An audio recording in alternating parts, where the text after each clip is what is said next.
¿Por dónde empezamos?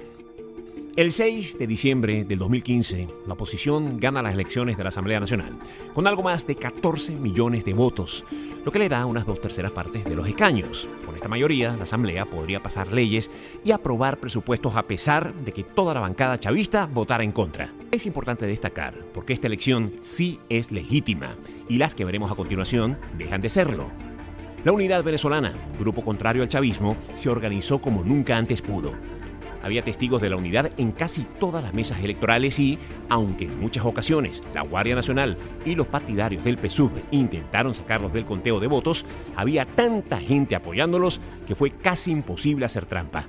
Como esta nueva asamblea no le convenía al gobierno de Maduro, el Tribunal Supremo de Justicia, que había sido nombrado en su totalidad por la anterior asamblea chavista, decide imputar las elecciones de 4 diputados, los de Amazonas, para iniciar una investigación por una supuesta compra de votos que hasta hoy no se ha aprobado. La asamblea, al reclamar lo absurdo de esto, es considerada que entra en desacato por parte del TSJ, por lo que el gobierno les quita todo el dinero, ni para comprar agua, ni pagar la luz, y menos pagarle a los diputados. Y a pesar de esto, siguen legislando. Poco después, en abril del 2016, se recolectan las firmas que la Constitución contempla para pedir un referéndum revocatorio sobre Nicolás Maduro. Pero el Consejo Nacional Electoral, también escogido a dedo por la anterior asamblea chavista, suspende el proceso. Como Maduro aún necesitaba una asamblea que le aprobara sus endeudamientos por decreto presidencial 2830 del 1 de mayo del 2017, convoca a una Asamblea Nacional Constituyente de una manera absolutamente inconstitucional e ilegal. Esta Asamblea Constituyente fue elegida el 30 de julio del 2017 mediante unos comicios claramente viciados. A tal nivel que incluso Antonio Mujica, representante de Smartmatic, la empresa a cargo del sistema electrónico de votación, advirtió haber detectado una gran diferencia entre los votos escrutados y los anunciados por el CNE. Hicieron trampa, hablando en criollo. Esta misma Asamblea Constituyente, el 23 de enero del 2018, ordena realizar las elecciones presidenciales anticipadas, pese a que no entra en sus capacidades hacerlo, sino en las del CNE, que ya sabemos que no es independiente tampoco. Además de ser ilegales por la forma en cómo se convocaron, las elecciones presidenciales de 2018 son fraudulentas e inconstitucionales por varias razones. El gobierno eliminó partidos políticos. Se inhabilitaron candidatos a dedos por pura conveniencia de Maduro. Hubo cambios en centros electorales que favorecen ilegalmente al chavismo. Hubo cambios en el padrón electoral. No fue revisado ni actualizado el registro electoral. No se permitió los cambios de centros electorales por los mismos electores nacional e internacionalmente. Es decir, si usted se mudó de ciudad o país, el gobierno no le permitió actualizarse, simplemente para hacer casi imposible su voto. Y sin embargo, el Consejo Nacional Electoral declara reelecto a Nicolás Maduro. La comunidad internacional rechazó estas elecciones y poco a poco los gobiernos fueron enviando comunicados advirtiendo que las desconocían. No olvides este punto porque es muy importante para lo que está pasando en 2019. A esta crisis política hay que sumarle las crisis económicas y la hiperinflación en la que el gobierno chavista sumió a Venezuela, incluida la negativa de recibir ayuda humanitaria del exterior porque, según Maduro y su grupo, en Venezuela no hay ninguna crisis. Recuerda, si estás preocupado por cómo vas a hacer para comer o conseguir una medicina, no te puedes ocupar de ir contra el gobierno. No es casual esto. En este punto, ¿qué otra opción democrática tenía Venezuela? Ahora sí, llegamos a enero del 2019. El 5 de enero de 2019, iniciando un nuevo periodo legislativo, la Asamblea Nacional nombra la Junta Directiva presidida por Juan Guaidó. En este punto, la Asamblea es la única autoridad realmente electa por los venezolanos. El 10 de enero de 2019 inicia el nuevo periodo presidencial, por lo que se debe juramentar al nuevo presidente. La Constitución deja claro que para que esto suceda se deben cumplir 3 condiciones mínimas. La primera, efectuarse previamente una elección presidencial válida, que ya sabemos que no pasó. La segunda, tomar posesión del cargo de presidente de la República prestando juramento ante la Asamblea Nacional, que tampoco sucedió. Y la tercera, a fin de prestar el juramento y asumir el cargo, debe presentarse personalmente el día 10 de enero del 2019 ante la Asamblea Nacional. Y como ven, esto tampoco pasó.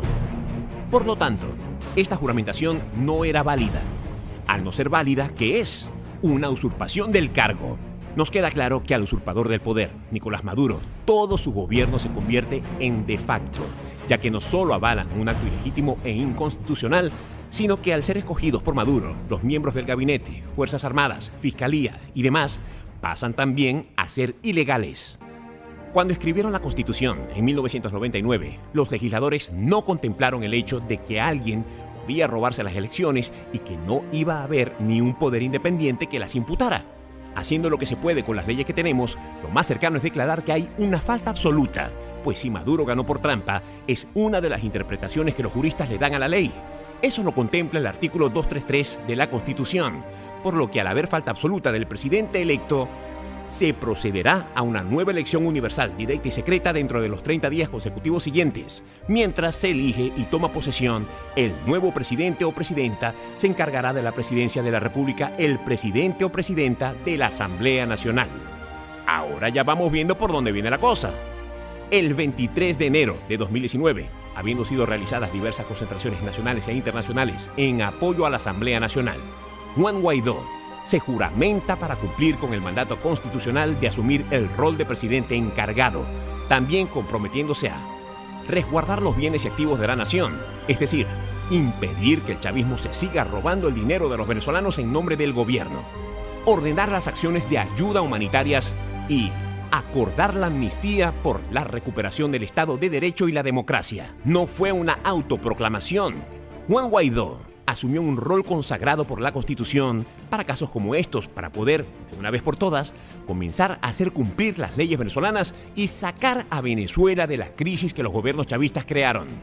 Este hecho dio la vuelta al mundo y, como ya habíamos mencionado, antes que la comunidad internacional no había reconocido las elecciones maduristas, no validó tampoco su juramentación presidencial, a la par de reconocer a Juan Guaidó como legítimo presidente encargado. Algunos países y organizaciones que reconocen el mandato del presidente interino de Venezuela son Estados Unidos, Argentina, Brasil, Canadá, Chile, Colombia, Costa Rica, Guatemala, Honduras, Panamá, Paraguay, Perú, España, Unión Europea y la Organización de Estados Americanos. Y para los que creen que Estados Unidos solo reconoció a Guaidó como presidente encargado para quedarse con nuestro petróleo, les recordamos que ya el chavismo embargó a Venezuela con China y Rusia. Nos dejaron debiéndoles todo el petróleo a ellos para que la cúpula madurista pudiera seguirse robando el dinero del pueblo.